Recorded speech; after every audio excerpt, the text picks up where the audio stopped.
Okay, hello everyone. I'm Christina Radigan. I'm the Director of Marketing and Communications for the Outdoor Media Group of Companies. Thank you very much for joining us today as we discuss the future of out-of-home transactions. I will start by introducing our esteemed panelists. Next to me, I have Ian Dallimore. He's the Director of Digital Innovation and Sales Strategy for Lamar Advertising Company. Next to him is Andrea Supliatis, President and CEO of Ayuda Media Systems. Then we have Aaron McNally. He's the Head of Digital Advertising for Intersection. And then on the end is Michael Kennedy. He's the Programmatic Media Manager for Anheuser-Busch InBev. So to kick things off, guys, I think it would be great to give a little context to our discussion by, if you could just say what your role is at your organization. Ian, we'll start with you and go down the line. Yeah, so I appreciate you guys being here today. I head up technology innovation for a company that's 115 years old, so it's a lot of fun. Connection isn't stable right now.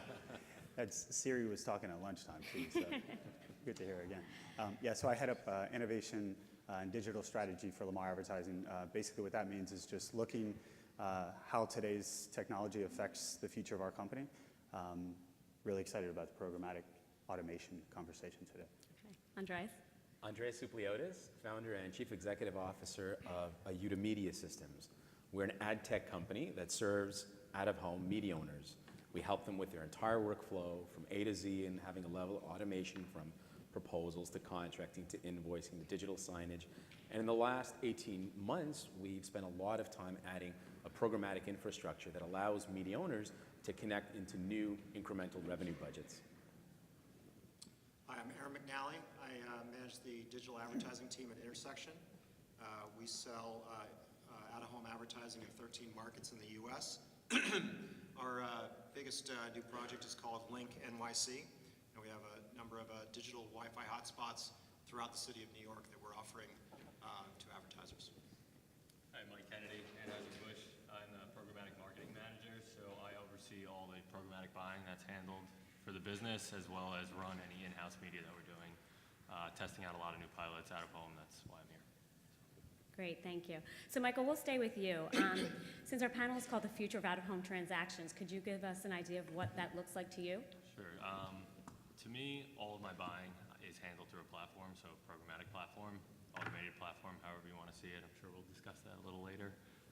What I see is purchasing out of home in a system a lot more streamlined, whether that means tapping into a DSP or not. Just having the process automated is where I see it happening. I would agree with that. I think there's really three pieces that I think are critical for the future of transactions in the industry. I think sales automation and buying automation are going to be much more prevalent in the next 2 or 3 years. I think standardization is going to become really important. So we'll see standardization of lots of elements of the industry, like for example, ad units, contracting, invoicing, things like this. You can't really have automation without standards. So I think that'll be a big part of it. And then, of course, more data, more and more data. You've heard a lot about that already today, and I think you'll see more of that to come. So we see programmatic as two sort of aspects. There's the programmatic execution of the campaign, which is where we're working with really large data sets to be able to retarget niche audiences across mobile and out of home. So we add a lot of value to media owners because they can use our technology to sell a much more targeted niche audience with custom behaviors, and as a result, they can essentially charge a higher CPM because they're adding so much value on top of the campaign. So that's programmatic execution. The second part that we see is programmatic buying and selling, which is where we are working with different demand-side platforms to connect in so that we can tap into cross-screen buys, such as the TubeMobiles and AOLs, and that's where there's incremental revenue that is available there as well. So those are the two elements we see as programmatic. Yeah, I mean, I think we beat that one to death, but... Yeah, I just wanted to give you your chance. No, I appreciate it. So the other thing is just this fearful concept of the word programmatic or automation. I think the standardization of data is key. I think the most important thing that we could do today, very excited to be in this space and this opportunity, is just better define our networks. Today, if someone says, let's target Hispanics, we pull out the tab out-of-home ratings, Geopath ratings that we have in place.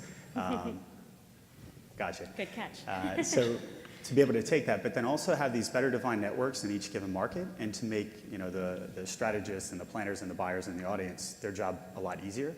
We were joking earlier, one of your colleagues had to go back to the hotel room and fill out spreadsheets, and it's hilarious because we've been working together for the last 10 years, and it's the same markets that is being requested by your client over and over and over again. So why do you have to reach back out to us? Better define the data and say, look, I want to reach targeted nightlife consumers in these markets, and it then inputs it back to them. Okay, great. So we're talking about automating the sales and transaction process, right, and using data. To me, that sounds like programmatic, but would this also include static inventory? Do you feel that this is relevant for static inventory? Yeah, I mean, I'll jump in, the guy with 325,000 static faces. Absolutely. I mean, when you use the word programmatic, the sense is that you have to purchase real time, and how are we going to pull this off, print a poster and post it immediately? It goes back to better defining networks, and in no way should only digital fit in this space, because all of a sudden you're now breaking up that consumer's pattern as that consumer moves throughout the day. He may be engaged, or she may be engaged with static inventory, may be engaged with large format digital, may be engaged with static bus stops, et cetera, et cetera. Anyone have any other comments on that? Sure, yeah, I mean, I think automating the buying and selling of static inventory, there's been a lot of great products in our industry that play a really important role in our ecosystem. The ad structs, the do media, I think that they have already made great inroads in trying to do that. Where we're trying to sort of wrap our heads around and automating the execution of a static buy is how do you overlay data and do things like retargeting? Because what we believe in is being able to move around and decision what creative gets played where and when while the campaign is running based on mobile signals. And because it's paper, we're having a hard time figuring how to do that. Okay. But I think there's definitely an opportunity, not on the execution side, but definitely on the buy side. Okay, great. And that's actually a great segue to talking about TAB's operation more. We heard a little about that today. I think we're going to have learnings early this summer. But one thing I definitely heard was that we're going to transition to actually having live weekly ratings. Right now, out-of-home ratings are based upon a constant rating. So every week of the year is essentially the same. That will change. I think that there's great opportunity with that, and there might be some limitations with that as well. Does anyone have any comments on that? Andreas, I think that you wanted to talk about optimization to when you were able to get live weekly data from mobile that you're tapping into right now. Right. So we've done an awesome campaign with Lamar and Ian and Target. Target and Hayworth was the agency on that. And essentially, Target wanted to target, no pun intended, people that had shopped in a Target store in the last 3 months and possibly even shopped at a Walmart store to try and geo-conquest the competition. And of course, they had a typical TAB-based rating, like 18 to 49, female, household income, 75,000 plus. So we can roll up into the out-of-home ratings, but there's the additional element of targeting a niche audience and a custom behavior. And that's where we've partnered with companies like AirSage and other mobile exchange providers that essentially allow us to understand geotemporally what the travel patterns are of devices that belong to that niche audience. There's a whole data science element in deriving that niche audience from the devices. What we essentially do is we understand hourly what the device concentration is for that specific niche audience, which was what they call the demanding enthusiast. And what we do is we have access into Lamar's digital playback software and allows us to actually decision in real time, depending on where mobile signals are concentrated throughout the day, hourly move around the creative across all of Lamar's digital billboards. And that essentially gave Target a cookie. And we can go after digital buyers, people that are used to that language, and that's how you drive a lot of the incremental value. Eventually, I would like to see Operation More act as our data set that we would feed an ad serve against. And I think that's where certainly what we're hearing about with the hourly based device concentrations, more is heading in that direction. Right, right. So if we're going to have impression data available by the hour, that will position us better for digital out of home to sell by day part. That being said, Michael, I would assume that being from Anheuser-Busch, that might be appealing to you. You probably would like to run your ads more at the PM hours as opposed to at 9 a.m.? Not so many, not really ideal to target at 9 a.m. We want our ads to be targeted at the time we want people to be drinking. We don't want people to be drinking in the morning. So day parts would allow us to buy at relevant times. Same could be said for a Starbucks or a Dunkin' Donuts. They would want to target more in the morning than they would at night. It kind of works hand in hand. So industry in general, it would allow another layer of targeting that would be more relevant and bring value to your out-of-home buys. Okay, so that being said, I wanted to ask you, Aaron. Well, I was going to say, I mean, do you it's feel an about enormous that? opportunity. I think day parting is actually just the beginning, right? I mean, it's an enormous opportunity for not just an alcohol advertiser, but just about anyone. The more real time we can get the data, the more the money will flow to this industry, because it's really about advertiser outcomes. We're trying to help, ultimately, advertisers move more products, sell more services, and they can do that better if they have more real-time data. So, moving to hourly from, right now what we have is obviously a big step. I think the next big step is going to be real-time. That's probably a little ways away. Sure. But understanding who is actually exposed to the advertising or who's potentially exposed to the advertising right now can help a lot of advertisers have more effective outcomes. So Intersection is prepared to then potentially go to the day part? Absolutely. I mean, there's, like I said, anything that's good for an advertiser is something that Intersection would support. We're Okay. trying to drive advertiser outcomes ultimately, and we think that's what brings the most revenue. Okay, and Ian, do you have any comment on that? Yeah, I mean, today we live in this space with what we call conditional marketing, so the opportunity to trigger ads based off of elements. If it's above 95 degrees, let's play the cold Bud Light creative. With the Target campaign that we did, what I loved was the ability that throughout each hour and each day, there was definitely a segmentation and a product that associated with it. So for us, limiting it just to, hey, I want to sell from 6 a.m. to 9 a.m., that's obviously going to be the coffee time, the Dunkin' Donuts time. So we have to be very cautious as an industry not to cannibalize our inventory and end up where radio ended up, which everyone wants to buy basically drive time and morning time. So we do need to be cautious with that, but I love the fact with IUTA is doing is being able to serve relevant ads and relevant products to the consumer at the right place, right time. Every one of the agency folks that are in the room and even the brands, you have products for the most part that's relevant at multiple times of the day. It doesn't have to be, hit you over the head with a Bud Light bottle, but it can be some sort of messaging within Bud Light, drink responsibility, the charity, whatever it may be. But I think ultimately it's about using data to better serve creative. Because at the end of the day, an ad's an ad to a consumer. So just be relevant to us at that given moment. Okay, so, oftentimes when we think about automated approaches, we hear about commoditizing inventory and potentially driving CPMs down. So I do think that is a concern that the industry at large has. What can we do to safeguard the value of out-of-home media? Sure, so, the space that we're living in the programmatic automation world is working in the premium guaranteed. So we're not in an auction bid style marketplace.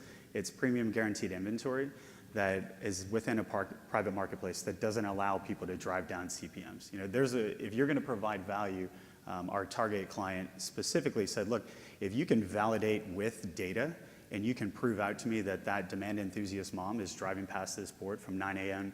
to 10 a.m., I know what ad to serve them. You just prove it out to me, and I'm going to pay the higher CPM there. So I think for once in the out-of-home industry in the 100+ years, we actually can come in and validate. We know specifically what segmentation and audience driving past your board at that moment and charging that premium. Okay, so adding essentially data to our impressions will ultimately bolster the value of our media. Michael, you and I spoke before, and I had assumed, since you were a digital buyer, that you were actually using programmatic for audience segmentation with out-of-home, but that was not actually specifically the case. Can you just give us an example of how you were using this data to actually improve the location of out-of-home? Sure.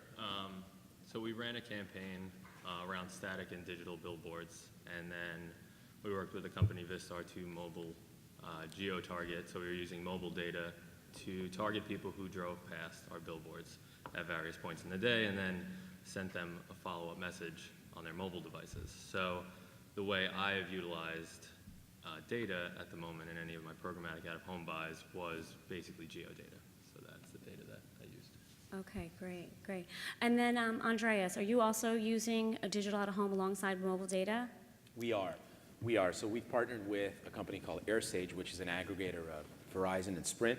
They have access to about 15 billion data points a day across 100 million devices. And this is all anonymized data. So it's device ID, lat long, and an epoch time, basically how long they were in that lat long. And what we do is we basically denoise that data, we cluster it, we understand what the mode of the data is, which is going to be your home, is going to be the highest cluster of lat long. The second highest cluster, of course, will be your work. We understand journeys along the way. Google Places APIs is used to reverse lookup business categories corresponding to specific lat longs that the device ID is spending a lot of times at, so we can understand if they're spending a lot of time at a Sephora or sports bars. That's how we understand if they're male or female. So we overlay a lot of that, all the while rolling up to TAB out-of-home ratings as an overall campaign objective. And what we essentially do, it's an optimization algorithm where we partition the US into 100 feet by 100 feet tiles, and we understand the flow of devices coming in and out of those tiles, and we understand direction facing as well. And so an ad server determines non-predictively, you can't go into a content management system and build a schedule because the mobile data will decide where the creative essentially gets pushed around. Now, in addition to that, we've also have partnerships with mobile media companies, such as one of them is called Cito Mobile, and what they do is they basically buy mobile off of mobile ad exchanges, and they use exchanges like MoPub, which is Twitter's ad exchange, and they use real-time bidding to buy mobile media that are served inside an app when a consumer is using a mobile app. And what happens there is they have access to the bid stream, so they have access to lat long, and they have something called IDFA, which is a device ID that's used for cross-media attribution. And that's how we're doing attribution. With that, we can understand if that same device ID later penetrated a geofence, such as a Target store or a concert, and then we can really do that one-to-one verified walk-in. So all of these things are surfacing now. Okay, so I see that we're all, oh yeah, I'm sorry, go ahead. Sorry, I just wanted to make a comment on what Ian's just said a minute ago about Sure. programmatic. I think there is a lot of concern about rate card integrity and all these issues about cratering your direct sales if you move into the programmatic realm, and I think it's a very reasonable thing to think about. But I have some particular experience with this coming from the online world, where I worked at DoubleClick for 3 years and a long time at Google before that. And actually, my first job at DoubleClick was specifically to come in and try to convince premium publishers online to put their inventory, their premium inventory actually, in an online exchange. That is to say, programmatic can be bought using automated tools. And there was a lot of concern about whether or not that was going to cause this race to the bottom, right, that everyone's afraid of on rates. This was about 3 years ago, 4 years ago. And I would say that at the time, that was the prevailing thought, was that no, we should not do this. We should at least, if we're going to do it, we should not tell anybody. So at the time, it was most publishers, the big websites that you use every day, would not even tell their customers that they were even available in an exchange to be purchased programmatically because they were so concerned about this issue. But eventually that started to soften and change, and at this point it's not even considered anything that's really debatable anymore. And we actually went and tried to find customers that had these rate card issues because of making themselves available programmatically, and we couldn't find any. Literally every single publisher that we dealt with, and I dealt with personally dozens if not hundreds, every single one of them had higher revenue after they moved to the programmatic realm than when they began, and that included open auction sales. And from the buyer perspective, the buyers were happier as well because they were able to buy the inventory that they wanted to buy the way they wanted to buy it, and it allowed them to drive better outcomes for themselves as well. So it felt to me like while there was some initial trepidation, that both the buy side and the sell side both came out winners. Did you want to come out? Yeah, not that we're going to spar back and forth. No, but I would agree with you. Yes, and I think ultimately all vendors in the room that have space is, as long as we have full control over that CPM. If you're gonna say, look, bid all day, well, of course, every one of us in the audience that has outdoor space, you have available inventory, and the last thing you want is this model that people will drop down to, great, I'm just gonna buy RTB all the time and buy 5-cent spots every day. As long as we still have full control, that's fine. As we like to say at our company, we're just tipping our toe in the water and we're playing with it. And look, the biggest thing for us as a whole playing into this space is better understanding how do we educate these demand side platforms that are housing our inventory, that are so used to buying DoubleClick, they're so used to buying ESPN and buying these different sites. Now all of a sudden they see this little button that lives in there and it's Lamar advertising. Talk about throw people off for a loop. It's, oh wow, there's out of home in this space. Now the good thing is that those folks are coming to us. And they're asking, the AOLs of the world are saying, look, how do we get our inventory, your inventory into our platform? So without a doubt, we're okay with it as long as we have the control over the rate. And I think that works well for you guys in the audience that are buying for clients. Look, the last thing you want to do is buy 5-cent spots all day with limited inventory, where in the online space, you know, it's, I don't want to say infinite, but at Lamar we have 3,800 digital, so it's very limited inventory, so we do have to control that and be cautious with it. Sure. Before we do transition to talking more about platforms and things, I do want to kind of talk about the fact that it sounds like all of our organizations are using mobile data to some degree. Now we've heard that TAB intends to do that as well. So I just wanted to ask your opinions if we need to standardize the use of mobile audience data, or if we can all have different types of data sources coming in and have that be the secret sauce, if you will. Michael, you want to start with that? Yeah, sure. I think that would be great. That's kind of where the other channels are lacking. There's a bunch of different companies that measure in different ways. So you have Nielsen and ComScore, you have for brand safety, you have IAS, you have Double Verify, you have Moat, and everybody uses a different method to score. That's one benefit that out of home has, being behind the other channels, is that you can learn from the other channels' mistakes. So, mistakes, I don't know if I want to call it that. This will give it a way where you know every advertiser is being scored in the same fashion. It makes an even playing ground for everybody. Yeah, I would agree with that. I think, I mean, obviously digital's doing very well. So, and they do have a lot of competing measurement offerings. I mean, I would say right now for our industry, it is early days, and probably, to be honest, I think competition probably is not a bad thing. Let's kind of see what everyone has to offer, and then see, you know, what comes of that. But eventually, you do want to get to a place where you're down to, you know, a couple of major standards, because otherwise, you sort of have a Tower of Babel. If every single advertiser is using a different method of measuring, and every single publisher, every single out-of-home network is using a different method of measuring, it really becomes difficult to transact. And again, I mentioned earlier that the need for standardization is critical. So I think while right now is kind of a good time to have lots of offerings out there, I think that eventually we will get down to a few, and that will be a good thing. Okay, great. Did anyone else want to comment? Yeah, I mean, I would just put yourself in the shoes of a buyer that says, okay, client, I want you to buy Atlanta. And as we know, there's 13 plus competitors in the market. And let's say we're not standardized, and we have a Lamar board that's using X data. We have a Outfront board that's using X data, and we have a Clear Channel board that's using its own data. So you as the buyer all of a sudden say, why do none of these numbers match? This makes no sense to me. And I recall the study that the OAAA did a few years back, and we're very difficult to buy. It's hard for us to understand our metrics and data. You know, so I think standardization is key. And we were chatting yesterday about this in the online space. What Mike brought to our attention was there's so many different data sets that live out there.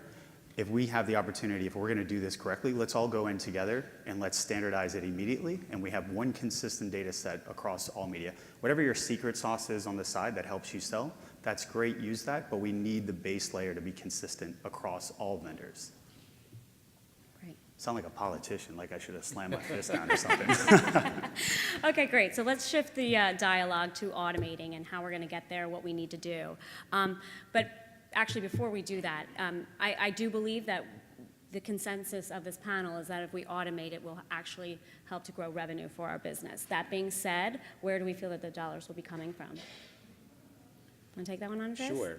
You know, what's incredible is it's such an exciting time because we've got companies that are cross-screen media buying platforms, like the Tube Moguls, AOL, and they're knocking on our door saying, hey, we want to be able to buy Lamar's inventory. We want to be able to buy digital billboards. We're not going to them. They're coming to us. And they're coming to us with options and proposals on how they foresee digital billboards being bought from within their cross-screen buying platforms.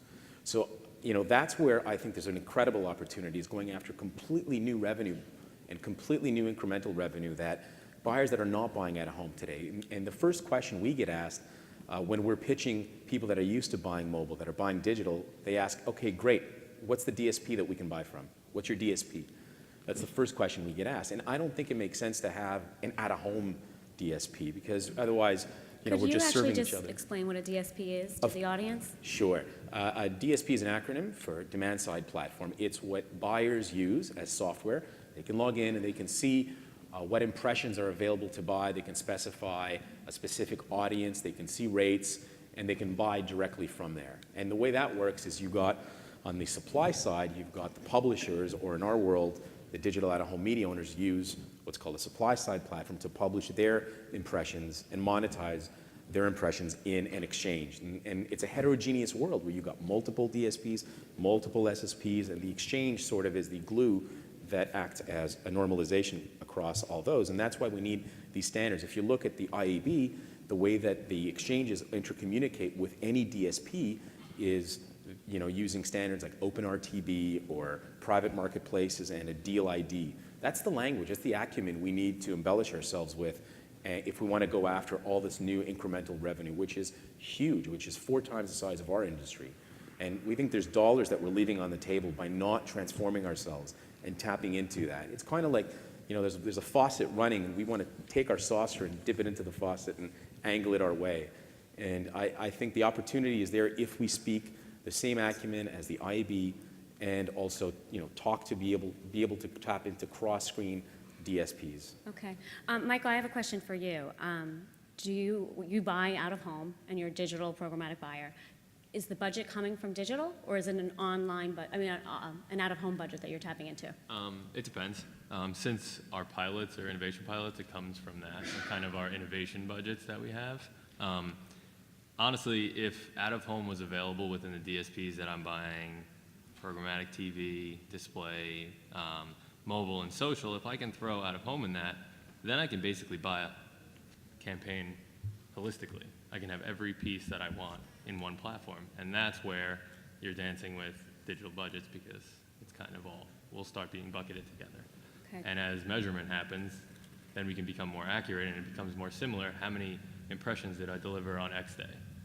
If we're running an out-of-home billboard and there's an event in a city, currently it's getting the same impressions as a previous week with no event in that city. So as it progresses, I think you can look at budgets moving into the out-of-home space digitally.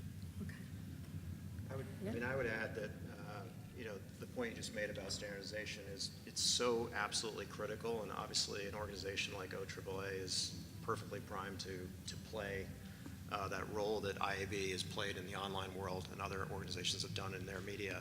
And whenever we talk about standardization, we always think about measurement. That's kind of like the first thing that always comes to mind. But there are so many protocols. You just mentioned a couple of them that need to be established, and even simple or things that may seem simple, like, for example, the standardization of contracts.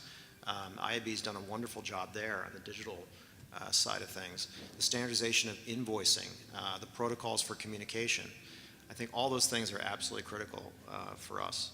The other point I would make, or 2 other points, is I think programmatic is also about reducing the cost of sales and the cost of buying. So there are new revenue opportunities, but there are also just opportunities to reduce how much it costs us to sell inventory. I've been, again, coming from the digital world, I've been a little bit surprised to see how many people have to touch every deal, how many pieces of paperwork there are, how many emails have to go back and forth. There are things like programmatic guaranteed that are offered in the online world that I think we can bring to the out-of-home world that will reduce a lot of that time and that effort. And as far as where the revenue comes from, I've always been one that sort of cares a little bit less about where the money comes from and a little bit more about where it's going to. Hopefully me. I want the money to come to our media, to the thing that I'm selling. And I think the way to make that happen is to prove the value. That's something that's really, I think a little bit more challenging to do here, is to prove attribution, to prove that someone made a purchase because of the ad they ran on your network, or to prove brand lift because someone ran an ad on your network. But we can do those things. And if you prove that value, the money will come. There's obviously, if you're delivering value for advertisers that you can prove, the revenue will flow. Okay, great. So we've been talking about DSPs and demand-side platforms, but I think before we have demand-side platforms, we probably need to look at supply-side platforms, where the supply is, because we have to have, in order for us to tap into a DSP, we need to ultimately be connecting with supply. Ian, could you tell us how easy that might be for out-of-home vendors to actually get their inventory into some type of. Yeah, and I think, Lamar partnered with our friends at PosterScope almost 2 years ago now with Vistar for our first kind of programmatic pilot test. And we're 2 years in, and the great thing about it is as far as how many people touch it a day, it's me getting excited about checking the how many impressions have come in and how many dollars is circulated. So that's key. What I would say to everyone in the audience, and what we were fortunate to do at Lamar is, we said, well, how does this partnership work, and how do we plug into these demand-side platforms, and who do we partner with, and how do we open up our available inventory and show all avails that are out there, all inventory that's out there, opening up our schedule player, and basically putting these pipes into play that no matter who's coming in, whether it's AOL, whether it's an IUTA partnership, is just plugging our data in. And those of you guys who are out here that are buyers and sellers, this shouldn't be an intimidation factor. What we look at it as is it's an opportunity to have more dollars and more sales folks that are selling your inventory, just as we have local and national sales guys out selling inventory. This is just plugging our pipes into DSPs and allowing our inventory to be available for them to drop in impressions. And it's just another person that's out there selling your inventory. The point where the money comes from, it really was enlightening to me about 1.5 years ago. I travel around and talk direct to brands and outside digital agencies. And after every presentation, it was, this is amazing, we love it. What DSP are you connected to? And after hearing that about 5 or 6 times, you come back and you say, all right, we need a DSP, and how do we connect into that? And I would encourage everyone out there, whether you're a small shop or a large shop, and you're getting local dollars or national, your local clients, your local boutique owners, your local dealerships, they're buying this way today, and they're extremely savvy. I don't want to say we talk down to them, but it's like, yes, you want this board right here because your dealership's here. And today, how they're buying Pandora Radio and how they're buying online, how they're buying Facebook, it's a hit my demo, this is the impressions, this is the CPM level that I want to hit, and go. And I encourage you guys to turn on Pandora Radio when you get home, and you would be shocked how many local advertisers that you're going to actually hear rotating. So I think this isn't just a national play, this is a local play as well. Oh, great. Okay, so I do want to talk a little bit more about standards. I think that ad units is one area that we definitely need to focus on, especially if we do some type of real-time ad serving or, so can anyone speak to that? Maybe Aaron, you could talk to us about how we could approach that from a creative standards standpoint? Yeah, I think it's going to be sort of a top-down and a bottom-up approach. So I think in some sense it's going to happen organically.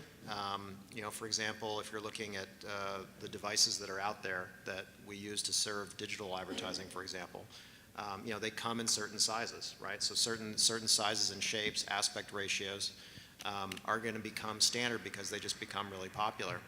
And then from the top down, I think, again, an organization like OAAA can play a large part in sort of figuring out, okay, what is the audit? What are all of the different ad units that are out there? Let's take a look at that, and let's see which ones are the most popular, and let's try to sort of hone this in a little bit so that we can actually focus on, the top 5 or the top 10.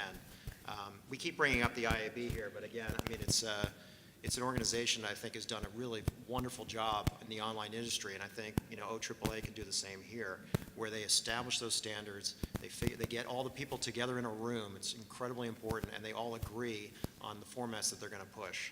I think we can do it both organically from the bottom up and from the top down. Great, great. And Ian, you did say that the OAAA is sort of in the midst of developing some type of creative standards.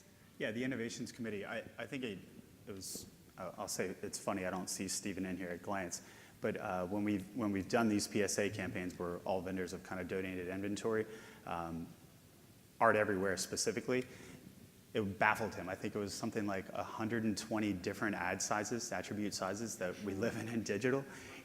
A lot more, okay, ballparking, let's just say 1,000, whatever it may be. It was way more than the standardized 3 for the tablet and 3 for the mobile. But I think it's important that we standardize that. So that Innovations Committee is without a doubt focused on what is the top used spec sizes, just like online. Okay.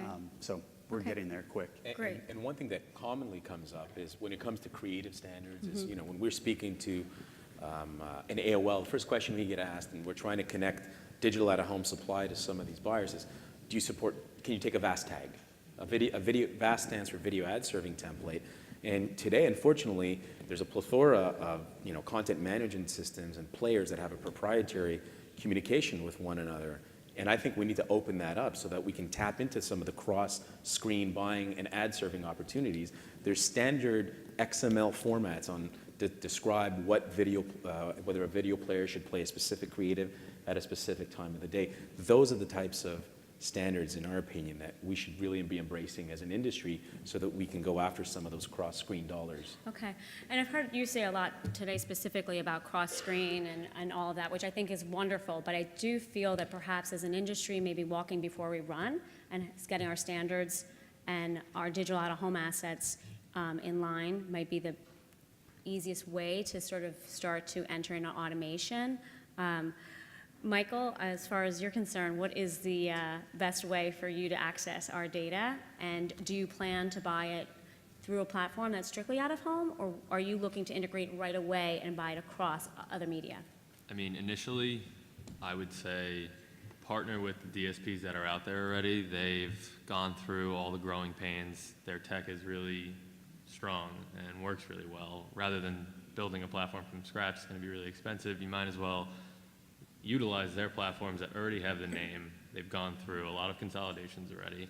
And when you do link with these DSPs, make sure you educate them on the creative specs, because I need to know as a buyer what sizes I need to get from my creative agency in order to activate in these platforms. Okay, great. And Andreas, you seem to be able to shed some light as who the players are in the space as far as out-of-home DSPs and SSPs. Could you give us an idea of who they are? Sure. I mean, as an out-of-home demand-side platform that is not sort of cross-screen, you've got some really important companies doing some great work. AdStruck is an example of a great DSP. Do Media as well is a great demand-side platform, and those are out-of-home sort of specific. When you want to get into the cross-screen or multi-screen DSPs, you get into the Two Moguls and the OLs. On the supply-side platform, where basically media owners use software to connect into some of the demand channels. Right. I think that there's Do Media as well has a story there. I believe AdStruck, and Vistar is another exciting, really amazing company that's got a full stack as well, where you can tap your supply into their platform, and they essentially sell that. If we get into cross-screen platforms, will the expectation be that we have the weekly ratings data changing, like we're with the Operation More intends to do, or is the constant impression data that we have right now, would that be suitable? I mean, I think it should all be based on a CPM, and I think that CPM should be based on Operation More's impression. And so we have a common CPM across the industry. And I'd like to have our platforms plug into that data set. Today, until More basically really manifests, we have these deals in place with different cellular providers and mobile exchange providers. But from all the work that we're seeing that's coming, I have every expectation that we'll be using Moore's impressions as the new rating. Great. Does everyone on the panel agree with that, or does anyone have a disagreement with that? I mean, the data is going to have to be as granular as it can possibly be. So, right now, obviously, we're not that granular, and getting to weekly is a good step. Sure. But, again, the long-term vision here should be real time. I mean, we really want to be able to tell exactly who's there at that particular moment so we can offer responsive advertising. We know that's going to take some time, but that's definitely the path we have to take. Great. Anyone else have any comments? Okay, so I just have one final question for Aaron and Ian. We're talking about all these platforms. What have your companies done today to make your inventory more accessible to out-of-home specialists? Well, I would say, we're trying to make our inventory as available to purchase in as many ways as possible. And the ways that we do offer it, we want those to be as easy as possible. So, for example, the vast majority of our inventory is direct sold.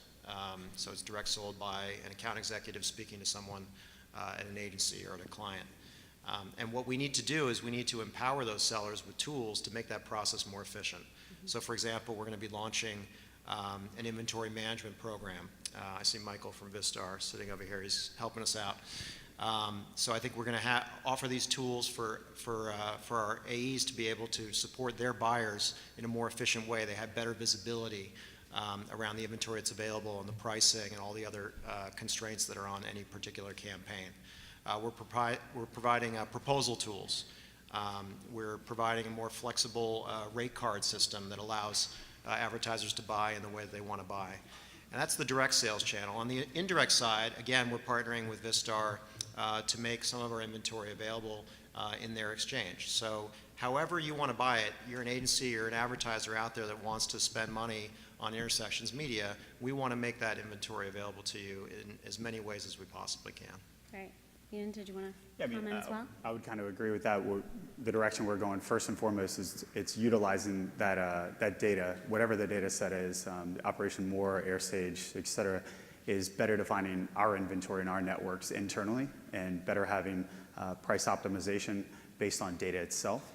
So if you're looking to targeting sports enthusiasts, we may have a network that's built out, and then we can use mobile data to better define that and prove out to you that the CPM for that college network equals X CPM. The other thing that we're doing is we're just slowly kind of testing and talking to companies like IUTA on building platforms. Again, for us, it's figuring out that there's multiple facets and sales opportunities that are out there to be able to plug in our inventory into these SSPs to be able to have the two mobiles. And so when we go to these meetings and the client says, I love everything, what's your DSP? And we're able to kind of rattle them off. And if they say, what about this one? We come back to our tech folks and we say, hey, how do we integrate into this one? Because those are salespeople that are out there selling, just as our reps are out selling as well. Great. And Michael, one more question for you. I think that you were pretty confident that the industry really must transition to an automated approach. Did you have any final comments on that?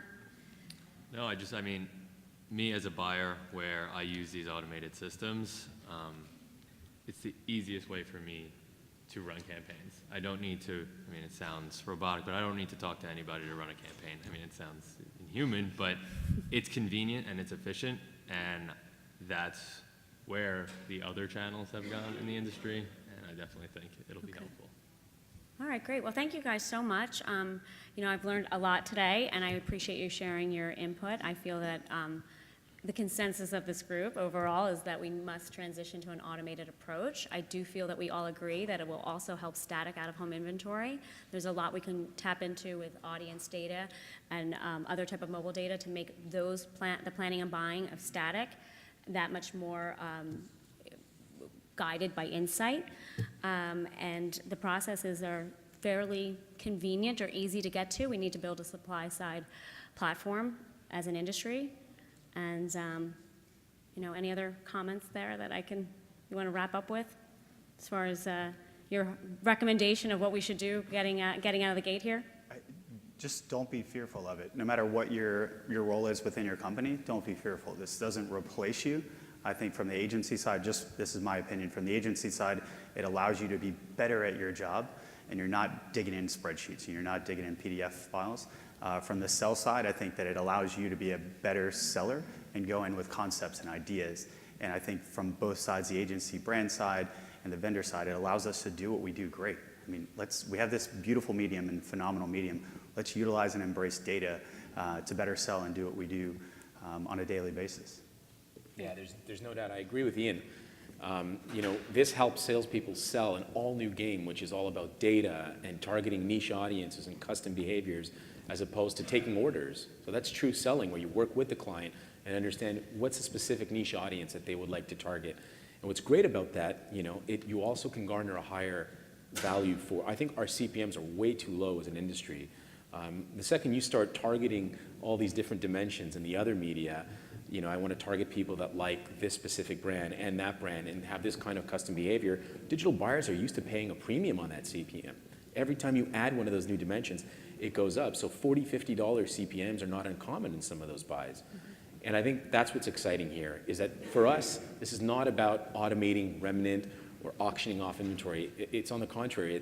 For us, it's all about taking the media that we have, adding value to it by supplementing data and having a much better story by targeting niche audiences, having a higher CPM, and also plugging into existing buying platforms that are being used to traffic billions of dollars of digital buyers today, and they will become your sales force. So not only are you tapping into a new buying platform, but you're tapping into an all-new sales force for our media, and I think that's what's really exciting. Okay. I think both of those were really well said, so completely agree. I think what we're looking at here is the opportunity to unlock the value of this medium. And in particular, actually, in the United States or in North America, if you look at this medium, I think it's underbought. If you look at other parts of the world, Asia, Europe, the percentage of money that's spent on out-of-home media is much higher than it is here. And then, you know, either they're wrong and we're right, or the other way around. But I have a feeling that this medium is underpurchased because we haven't been able to prove the value of it as well as some of the other media have been able to prove it. So once we start doing that, once we start moving into more data and more attribution, once we can prove that advertisers are actually making more money because they're using our medium, then both sides will win. The advertisers will win, the out-of-home networks will win. And I think that's what we're on the cusp of being able to do. $50 CPM scares me a bit, but in terms of this last comment, be flexible, because you have to realize each advertiser has their partnership with a different platform. So, and it takes a while to set up these contracts. So the more flexible you are in terms of setting up an SSP or an exchange, it allows us as buyers to work with the platforms that we choose to access your inventory. So. Great. Thank you guys so much. So I appreciate you coming in here.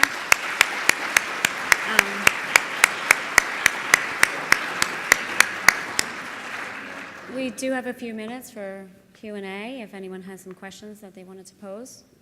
Okay, do we have a microphone that we can run around? Oh.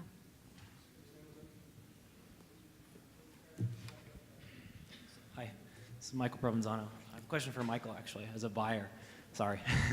I think you were at Amnet for a few years before, Yes. right? Before Anheuser-Busch. So you've been on lots of different brands across the Dan network. I'm sure Macy's, a GM, perhaps, right? Mm-hmm. And when you were trading at Amnet across those brands and you were buying on DSPs, on display and video, the KPIs that you were worried about, those were clicks, engagement metrics, things we don't have in out-of-home. Right. So when you think about buying out-of-home programmatically and we don't align with the KPIs that digital has, what can we do as an industry to make that better? I mean, when I am buying out of home, we'll look at reach.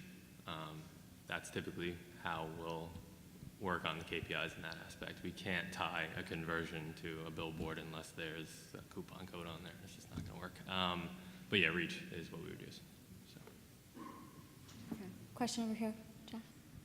Oh, you have the mic. This may sound like a simple question, but so much. Own. I just took it from Mike. So much of the conversation with all of the programmatic and automated buying seems to be around digital. I know the question has already been asked, but a little more granularity. What is the role for static out-of-home inventory here, and why do we? What can we do to make sure that that is included also as part of the value proposition?